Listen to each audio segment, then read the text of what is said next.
That's a lot of books.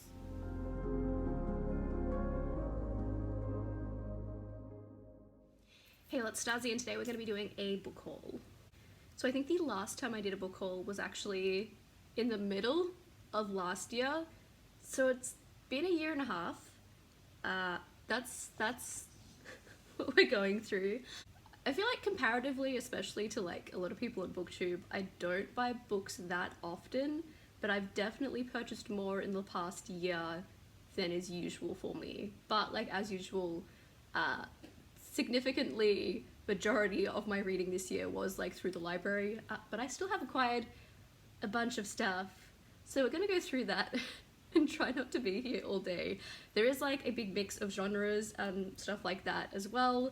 Pretty much this book cart next to me is full of books that I've acquired this year, but there's also books that aren't in the cart, so let's just get right on into it. And I'll start with the few books I have from Christmases, both last Christmas and this Christmas.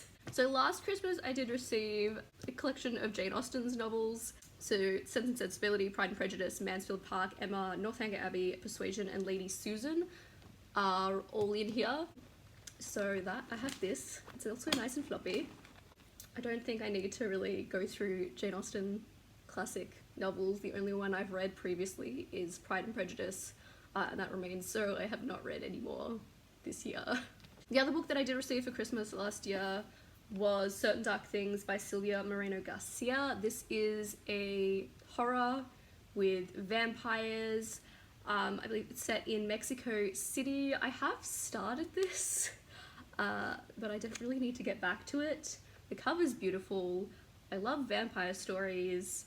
I don't really know exactly what's going on in it yet outside of that. There's a vampire who's kind of hiding out a bit, and then there's a boy that's kind of been wrapped up in like what's going on with vampires and kind of being caught up with what's going on with her, and I don't know, but and then the one set of books that I received for Christmas this year, so they were from Nathan's family last year, but this year I got a collection of books from my little sibling for Christmas, and it's the Disney Villains books. So there are 8 of these, I believe. I don't know much about them other than I think each of the stories, like each of the books follows a Disney villain, and you know the covers look like this. They have the villain's face on them. So I have this collection. I like Disney. I like being able to explore what's going on with the villains sometimes. So, you know, I'm sure this will be interesting. Hopefully these are decent. If anyone's ever actually read any of these, let me know, because I read one of the Twisted, are they called Twisted Tales? I've read one of those books, but I've never read any of these. So I don't know if these are like backstories for the villains or what exactly this entails, but going from here, I don't think there's going to be any rhyme and reason. I'm just going to pick things up and tell you about them, and maybe tell you whether I've read them or not, considering a lot of these I've had for quite a while. Since they're in front of me, I guess I will start with 3 books that I bought specifically together for what did end up being a vlog. These are all some of Ali's favourite books. In January I did film that reading Ali Hardback Hoarder's favourite books vlog that exists on my channel.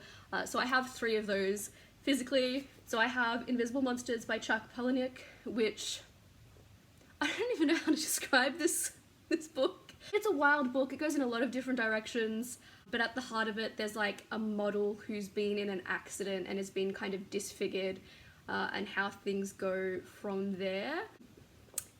I did enjoy this more than I was expecting to. Some things have not aged well though, but I also have The Ocean at the End of the Lane by Neil Gaiman. This is a story following a boy who has this weird relationship with a lake, and then like someone who comes to live in his house who's maybe not what she seems, and it's one of those kind of like fantasy vibes books following a young boy. I didn't love this one, but I do like Neil Gaiman's writing. And then one of my actually favourite books of the year, it's the very first book I finished this year and still remains one of my favourite reads of the year, is The Butterfly Garden by Dot Hutchinson. This is a really disturbing book because you're following the story of a girl who was taken into the butterfly garden, which is essentially like where a serial killer has captured a bunch of girls and has tattooed them and is keeping them here. Really, really dark, disturbing things happening, but it also has this really lovely kind of found family element and kind of hope within this darkness. And there was just a lot I really liked about this book. I do also have a copy of a Stephen King novel. He's not everyone's cup of tea, and I myself definitely have a mixed relationship with his work from what I have read so far. This is The Shining, which I have not read before, but I specifically got it secondhand in this cover because I really like these covers. I have one other book that was gifted to me when these were actually the ones that were being sold. But I've never read it before, and part of the reason I got this was I was considering doing another one of those reading someone's favorites videos. I don't know whether I'll get round to that or not, but either way I have a cool copy of this book that I will probably read at some point, and we'll see whether this goes better or worse than some of the things I read previously. On a similar note, because Stephen King's son, Nosferatu by Joe Hill, I bought this as part of Madi's horror book club she was kind of doing.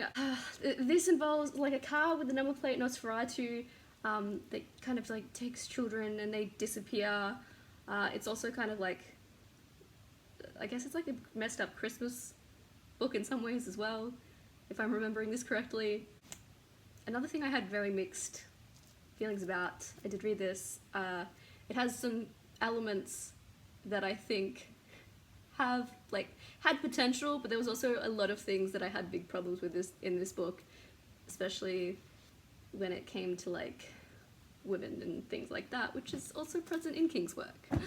I have a couple of books that I think I've talked about before because I bought them on holidays and read them while I was on holidays. I have Wilder Girls by Rory Power. This is a YA horror involving a like weird virus kind of thing that spreads throughout this like boarding school, and the girls have weird things happening to their bodies. You've got multiple spines, you've got scales happening on their bodies, all of that kind of body horror stuff, and I really liked this book. And then I also got Basketful of Heads by Joe Hill. This is a graphic novel, a little graphic novel involving a basketful of heads. It is horror. This was fine. It was fine. The one other graphic novel that I got this year is Harley Quinn, 30 Years of the Maid of Mischief, so 30 Years of Harley Quinn. This is just a bind-up of a bunch of her stories as a celebration of that. Harley is one of my favourite characters of all time. I've very likely already read a lot of the stories that are in here, but I can never resist getting these freaking anniversary editions because she's my fave. And like, I do of course also have a book that was one of the most popular releases this year, I guess. I didn't like it. I gave it 2 stars. But that is House of Sky and Breath by Sarah J. Maas. This is the second book in her Crescent City series. The first book I had mixed feelings about but enjoyed overall. This book I had a lot of problems with, but this is like her urban fantasy series. If you've spent much time on BookTube, you've probably seen these books before. I didn't think this one was good. But from a lot, like, I feel like I'm in the minority there of most of the people I've heard talk about it. But I know there's some other people out there who feel the same, but this is a thing I have. There's also a trilogy of books that I bought after I read the first one at the end of last year. I think it was the very last book I read last year from the library, and then I liked it so much I went and picked up the trilogy, and I haven't read the other 2 yet. But it's The Chronicles of the Bitch Queen. So the first one is The Wolf of Orenyaro, which is one of my favourite reads from last year. And then we've got The Akasa Falcon and The Dragon of Jin Seang. Also just really pretty books. I really need to get around to reading the other 2 because I did really like the first one, but I own them all now. This is a fantasy series following a queen who like goes to meet up with her, were they married? I can't even remember whether they were married. Her husband who like left her, and there's lots of weird political stuff going on, and lots of bad stuff happening that she has to get through, but I really liked the first book in this fantasy series. Here I did also purchase House of Leaves. I got this around the time that Ali was doing her, what is it, the 24-hour reading sprints or whatever she was doing for this, and I was on there briefly and read some of it with her. I'm only like halfway through though. I started this in October. It is now the end of the year and I have probably not read much since then. I'm not loving it. I'm not loving it, but stubbornly, like, I feel like I need to finish it because I've gotten through this much of this mess of a book. But this is a very kind of popular horror book which has weird formatting stuff going on inside, but it's essentially about a house that weird stuff's happening in, but also about people talking about that house and people who found information about it who then go mad themselves, and it's all just, basically the format just annoys me. There's so much about it where I'm like, that didn't need to happen. This could have been an okay story if some of that stuff wasn't happening. But I have this book. Alright, I also have Legends of the Lattes by Travis Baldry. I feel like I have not been saying many authors' names here, but another very popular book. This is a cozy fantasy about, I believe, an orc who opens up a coffee shop in this high fantasy world. Haven't read this yet, but keen to get to it because I've heard so many good things. And I love this cover. This is obviously also, I did manage to get the original cover before it was re-released too, so. I also have Circe by Madeline Miller. This is a book that I have read previously. I'd already read it when I bought it. I'm usually not really much of a hardcover girly. I definitely prefer paperbacks, especially because they're just so much more comfortable to read. But I saw this for kind of cheap for a hardback because hardbacks here are really expensive. And it's just so pretty. And it's got like your map and like look at this. How can you resist this cover? This isn't like one of my favorite books. It was, I think I read it a couple of years ago now, and I think I gave it 4 stars. Like, it was fine. It wasn't my favorite, but I am like a big fan of Greek mythology, so I liked it. And you know, it's one I might revisit one day because something I did appreciate about it was how many little things I was able to pick up on being familiar with Greek mythology. I also have We Have Always Lived in the Castle by Shirley Jackson, a little horror classic. I have not read this yet. I have a feeling this was another one I picked up for a book club and then didn't end up reading. I don't even know what this is about, beyond knowing that it's a horror. I also have Delilah Green Doesn't Care by Ashley Herring Blake. This is a queer romance. I haven't read this yet. I don't really know much about the premise beyond the fact it's 2 women. I think one comes back to like a town where she grew up maybe or something, and maybe there's some tension there. I don't know. Keen to get to this at some point. On that romance note, I also have The Love Hypothesis by Ali Hazelwood. This was one of my 12 books recommended by 12 friends to read this year. That I think I still have at least 4 books I haven't read from that, so I don't think I'm gonna get to them. Sorry. And if not for that, I don't know whether I would have purchased this either. As much as part of me has always wanted to read it just because, like, whenever I see heaps of people talking about something, it always makes me curious, right? At the same time, I hate Raylo. And I know this is essentially Raylo fanfiction, so that's always turned me off a little bit, but I'll read it at some point. Don't come for me. A little bit different, I have Herbal Magic, a handbook of natural spells, charms, and potions. Did I get this mostly because it's real pretty? Maybe. It has all plants and they're like magical associations and stuff, and it's It's really pretty. Yeah. I have also always been into like witchcraft though, so like it wasn't just the aesthetics, maybe. Ooh, look at this. Look at the art in here. I also have Gideon the Ninth, which I have read. I think this was another one on my 12 recommendations. This was Maddie's recommendation. This is a sci-fi, but it feels like a fantasy. It's one of those books that I got to the end of it and I'm like, I don't know that I knew entirely what was going on the entire time, but I think I enjoyed the ride.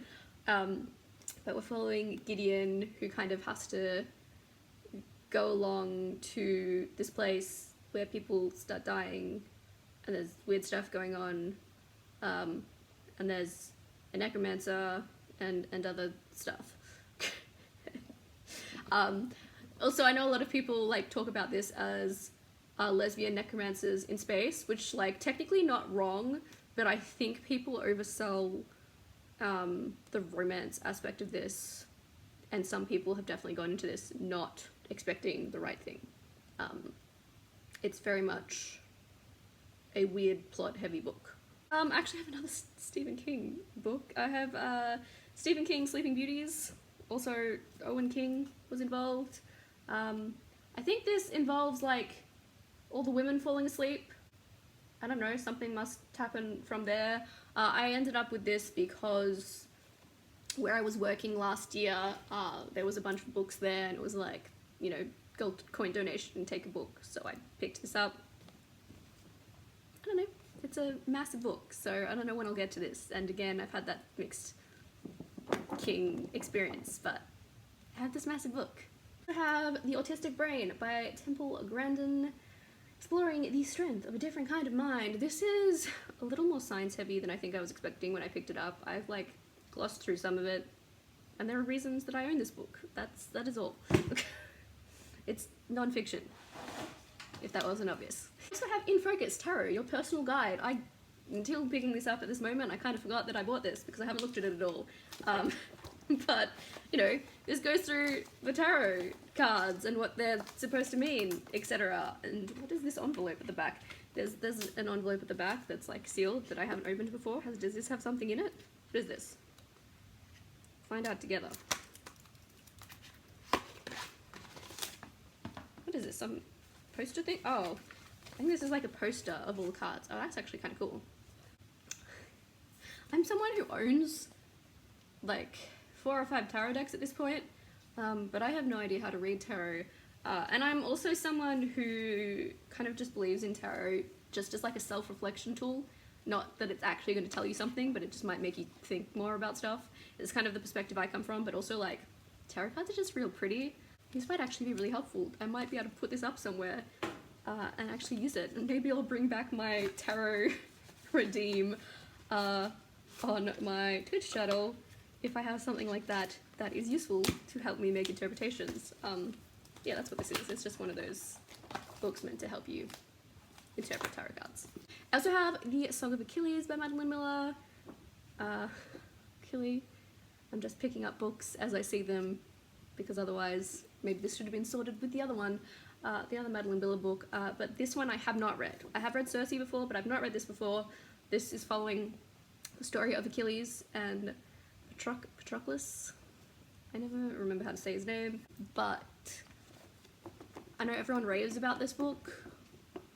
And again, I really like Greek mythology, so this isn't a story I'm unfamiliar with. I know everyone says how sad it is, and obviously being familiar with the myth, like I know what's gonna happen.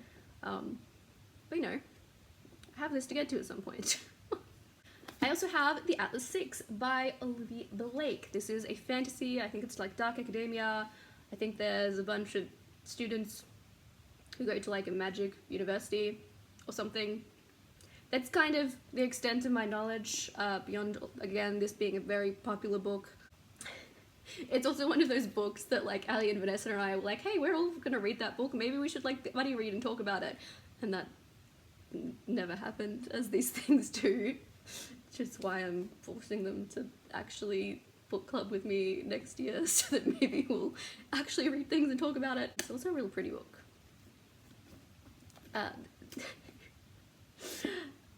This is just making me realize how many books I've gotten and not read, but it's because I have a library problem where I just want to read things from the library, apparently, and not pick up the books I own. I also have Hide by Kirsten White. I know a lot of people didn't like this book. This is a horror. This involves like a hide and seek game in a carnival or something, that maybe things go wrong. Yeah, I've seen a lot of bad reviews for this, but I've also seen a couple of people say they really liked it. I don't know where I sit. I've had kind of a mixed experience with Kirsten White's books in the past. Legend of Snaps. I've had kind of a mixed experience with her books in the past, but I did really like the first book in her like middle grade horror series that she has coming out. So that particularly made me interested in this. I was also considering doing like a horror reading vlog at some point, and that's kind of what I was saving this for, and then that didn't happen, so I kind of just need to read it at this point. And then the very last book I have here, hopefully this is the very last book and there's not something I've just completely forgotten about. Actually no, that's a lie. There's one other book behind my iPad it's not a novel, but I'm still going to show it up and be like, this is a book I got, it's something a bit different. But the last novel I have is Ahsoka by E.K. Johnston, which is a Star Wars book following this character. I don't really know what's going on beyond that, but she's cool. I like Star Wars, but I've always felt a little intimidated by the world of like Star Wars books because there's so many out there, but this is one of those ones I saw in the store for quite cheap and decided to pick up. And then the last thing that I have here, as I said, it's not like a novel or anything, but it's a really pretty, technically, book that I picked up this year. It's Van Richten's Guide to Ravenloft. So this is a Dungeons and Dragons book. This is like a guidebook to be able to play in a setting that is kind of more horror focused. So as someone who really likes horror, you know, and of course it has all the cool illustrations. As someone who really likes horror, that appeals to me, and also this is like the special cover that's just real pretty. So when I saw it in a store, I just couldn't resist. So this is also a thing I have. Not that I've played Dungeons and Dragons for a while, but it's a thing I have. So yeah, that's pretty much all the books that I've acquired in the past year and a half. I've read some of them. There's also a lot of things I haven't read yet. So let me know if you have read any of these and what you thought of them, or, you know, let me know if there's something in particular from this stack that you think I should prioritize to get to as soon as possible as we go into the new year. If there's anything you're like, yes, you should definitely read that right now. Or, you know, let me know a book that you bought recently that you're excited for. Now I have a big stack of books in front of me I have to put back away. / try and take a thumbnail with somehow. Obviously I didn't go into much detail about them or anything. There's a lot here, but we got through it. And I'll see you next time, but don't forget to check out all my socials. They're always linked down below. I do stream on Twitch weekly as well if you want to catch me around. I'm also pretty active on TikTok, same name, but otherwise I'll see you next time, and TT Fan, Starzy out.